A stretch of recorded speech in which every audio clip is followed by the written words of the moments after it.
Chapter 8, Mama Rabbit's Baby Patience. It must have been nearly midnight one Saturday night. We were sound asleep. Was I dreaming? Or did I really hear a faint tap, tap, tap, tap on my back door? I turned over and listened. Then it came again, a little louder. Tap, tap, tap, tap. I opened my eyes. It couldn't be a dream. I was awake now. The tapping came again, followed by a soft, pleading man's voice. Mama, Mama, oh, Mama Rabbit. Who's there? I called out. Me. Halaba, one of your teachers, came the answer. Is something the matter? I inquired. By this time, Mama Rabbit was wide awake, and she heard the answer clear and plain. Naguicine needs Mama, I think, right now. Of course Naguicine needs me, said Mama, jumping out of bed and getting dressed quickly. She's been expecting her baby any time for several days now. Then, calling out a little louder, she said, Halaba, go back quickly. Light a fire and make some hot water. I'll be over in just a minute. And as Halaba's footsteps raced down the back stairway, Mama said to me, I may be there for the rest of the night. This is her first baby, and you can never tell. If I am not back by morning, Dr. Rabbit, could you dress Aline and Lenny and get their breakfast? I assured her that I most certainly could, and she was gone. Naguicine's face broke into a glad smile as she said, I'm sorry to call you at this hour of the night, dear Mama Rabbit, but I know everything will be all right now that you are here. I'm not afraid anymore. Mama Rabbit examined the expectant mother. She waited an hour and examined her again, then said, Halaba, go and call Nurse Pinkflower. The baby will soon be here. Nurse Pinkflower came, and in another hour a beautiful little baby boy was placed in Naguicine's happy arms. Halaba, you have a lovely little son, said Mama Rabbit. Yes, Mama, said Halaba. Have you decided on a name for him yet? Yes, Mama. What are you going to name him? Well, this morning our Sabbath school lesson was about Moses, so we will call our son Moses. Splendid, replied Mama Rabbit. She waited around another hour or so to make sure that all was well, then came home about 4 o'clock and crawled back into bed. It's a lovely little baby boy, she whispered, and they are going to call him Moses, after Moses in the Sabbath school lesson today. And I grunted my approval. Good, good. There came another night just like this one about 2 years later, and as Mama Rabbit placed another lovely little baby boy in Naguicine's arms, she smiled and said jokingly, Here's little Moses' brother, Aaron. Then turning to the father, she said, What name have you chosen for this little baby boy, Halaba? Halaba replied, You have named him already, Mama. What have I named him? Asked Mama Rabbit. You named him Aaron, just now, he said, and Aaron it shall be, and Aaron it was. And for more or less, this is the way it was with Barabbas and Stephen, Joshua and Caleb, Solomon and James, Esther and Betty, and Philip and Paul. There was a call in the night. Mama Rabbit was gone from her own children and her own home for hours, to bring into the world a new generation of Seventh-day Adventists. Is it any wonder that everybody loved Mama Rabbit? But Mama Rabbit's calls were not limited to birthdays. The little ones suffered also with stomach aches, malaria, coughs, and worms. We never have discovered why these little aches and pains always seem so much worse at night. But it didn't take the young mothers long to discover that Mama Rabbit's arms had a magic about them, and her words were so full of wisdom and comfort that all they needed was her presence and all was okay again. I remember well the night we heard a baby crying. It cried and cried and cried. "Can you hear that baby crying?" whispered Mama in my ear. "Yes," I whispered back. "Sounds like a hungry cry to me," said Mama. "How can you tell?" I asked. "I just know," said Mama. "I'm going over to see what is the matter." And she got up and dressed and went. She was back in about an hour. "I told you it was hungry," she said. "The poor mother's breast has an abscess and hurt too much for the baby to nurse. But it didn't take long to make up a bottle of milk, and you see that the baby isn't crying anymore." "That's right, the baby isn't crying anymore," I agreed. "But tomorrow, Dr. Rabbit, I think you ought to lance that abscess. I'm sure that it is ready." I said, "All right, I can do that much for you and your babies." And I did. And in a few days, both mother and baby were happy again. Mama Rabbit's most horrible cases were the babies who had worms. Not little pinworms, but worms as big as earthworms, 6 to 8 inches long. How would you feel if you saw a little 2-year-old baby gagging on a worm 6 inches long in its mouth? How would you feel if you saw a big worm wiggling out of a little baby's nose? I don't know what medicines the doctors use now to get rid of worms, but we lived in the castor oil age, and we found that a big dose of castor oil, followed by a dose of santonin powder, and later by another dose of castor oil, surely produced results. And those results were nothing short of miraculous. Mama Rabbit would take one look at a listless little 4-year-old with half-closed eyes and a distended stomach. She would say one word, "worms," then get to work. After passing 50 to 200 horrible worms, the child was put on regular doses of cod liver oil, and in 3 or 4 weeks, you would be astonished at the improvement. "Mama, Mama," the happy mothers would cry as they came back to show her their little ones. "Look at them now. Aren't they beautiful? Oh, Mama Rabbit, they surely would have died if you hadn't cared for them." And Mama Rabbit's heart would beat so fast with joy that glad tears would well up in her eyes. There were some other horrible cases that did not end so well.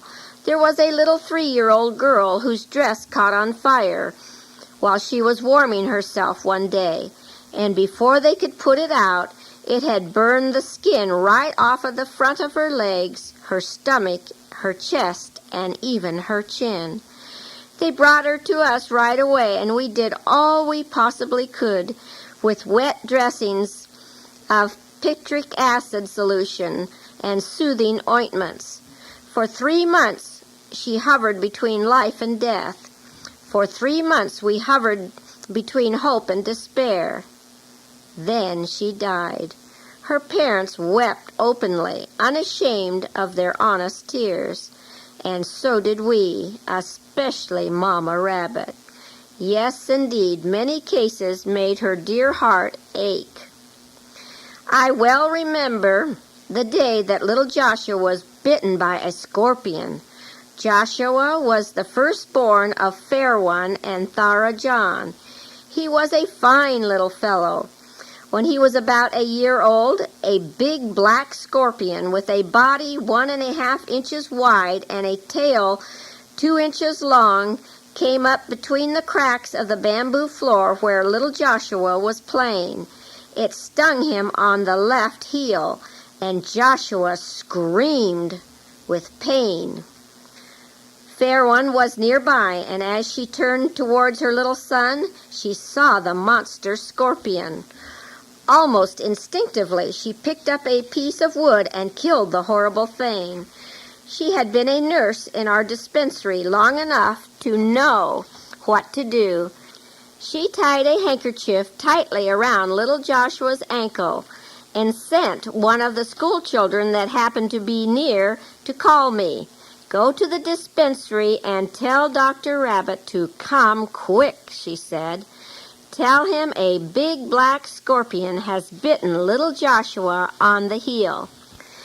As the little messenger relayed the message to me, I snatched up a lance, some iodine, and a bottle of permanganate crystals and ran over to Fair One's house for all I was worth. "I've never treated a scorpion bite before, Fair One," I admitted, "but I'll do the same for it as I do for snake bite." And I did. I painted it with iodine. Then I cut it 2 or 3 times right over the place where the sting was, to make it bleed. Then I sucked it hard for several minutes, and finally rubbed permanganate crystals into the cuts.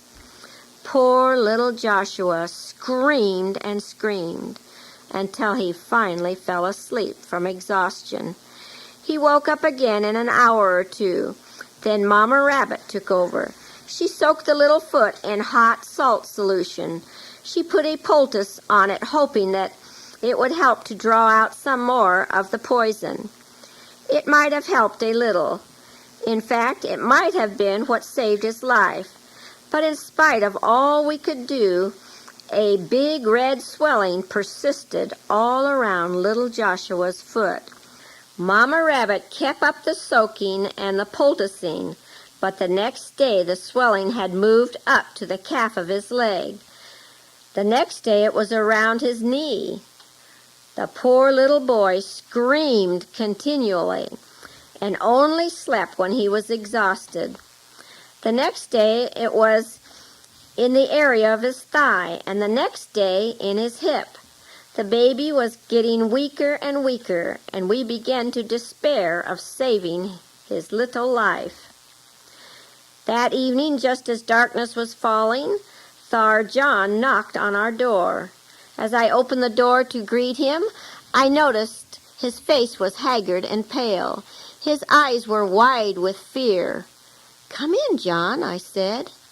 No, Dr. Rabbit," he said nervously. "You come out and listen." I stepped out and listened. There was the usual background noise of crickets and other noisy jungle bugs.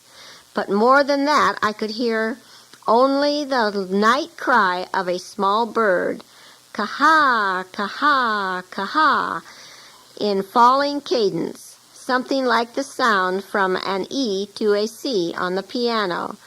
It sounded plaintive and uncanny. "What is that?" I asked. "It is the call of a little night owl," said John. "Oh," I said. "Is that what you wanted me to hear?" "Yes, Doctor. It is a little owl, but the jungle people call it a tapri." "And what kind of a thing is that?" "A tapri is a spirit catcher," said John, his voice trembling noticeably. "They say that the little owl can smell death coming, and when it smells death, it sits in a tree nearby and cries, 'Ka-ha, ka-ha, ka-ha,' waiting for the spirit to depart." "But John, you don't believe—" "Oh, no. I don't believe it is waiting for little Joshua's spirit, but the sound is so mournful and so fearful. It makes us afraid. I don't like to make this request, but Fair One made me come and ask if Mama Rabbit would please come and sleep with us tonight." As you can imagine, Mama Rabbit had heard every word. It took her only a minute to give me and the children instructions for going to bed and getting up in the morning. Then she walked off with John into the dark night. And up in the tree near John's house we could hear the little owl calling, "Ka-ha, ka-ha, ka-ha." It gave me goose pimples to hear it. All night long that bird called, "Ka-ha, ka-ha, ka-ha," and only the noise of the new day blotted out the doleful sound. "The red swelling is getting up near little Joshua's heart now," reported Mama Rabbit at breakfast time. "It doesn't look good to me." I couldn't do much, but the fact that I was there when they were sharing their worries and their fears seemed to comfort them. I must sleep there again tonight. That morning we prayed for little Joshua at worship. That evening we prayed for him again. That night Mama Rabbit went to sleep in little Joshua's house again, and that night the little owl, the tapri, the spirit catcher, cried again, "Ka-ha, ka-ha, ka-ha." Something woke me just about midnight. What was it? No one had knocked on the door. No one had called my name. I sat up in bed, wide awake, and listened. All was quiet. I listened for the haunting "ka-ha, ka-ha, ka-ha" of the little owl, but it had stopped. I knew what had awakened me. In spite of what I believed and what I didn't believe, I found myself wondering whether little Joshua had passed away. Had death claimed this little victim? Or maybe little Joshua had passed the crisis and was beginning to get better. There was only one thing I could be sure of. That doleful little owl had flown away. All was quiet again. I was just beginning to wake up in the early morning when Mama Rabbit burst into the room. "He's better, he's better," she cried. "He passed the crisis just after midnight last night. The red swelling is moving downward, away from his heart, and he is hungry and sleeping normally again." "I knew it," I said. "I knew it." "How could you know it?" "Did anyone come and tell you?" demanded Mama Rabbit. "No, nobody came, but the little owl stopped crying, 'Ka-ha, ka-ha, ka-ha,' and flew away. So I just guessed that our old enemy Death had gone away too," I said. "Oh, you old jungle man," said Mama Rabbit with a big grin. "Do you believe that stuff too?" "Well, you know some things are very queer," I suggested. "But now listen. You may find it hard to believe what I have to tell you now. But by the 10th day, that big red swelling had reached the heel of little Joshua's right foot. There it broke out in a patch of watery blisters and then disappeared. It's true. And so is this true. Mama Rabbit was often tired out after an all-night adventure, but she would always smile and say, "I'm so happy here, so happy."